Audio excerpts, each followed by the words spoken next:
barko na to.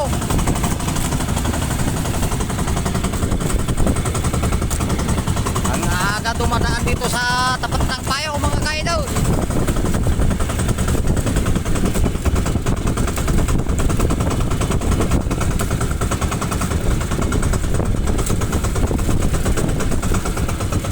May tao doon sa taas.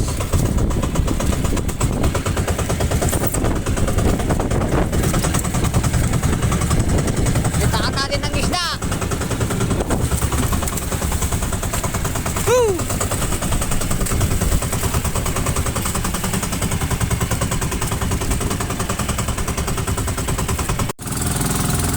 Taas niya mga kaidol itong barko na to. Tulin niya pa ako mga kaidol. May hila-hila rin sa likuran na naman na tali.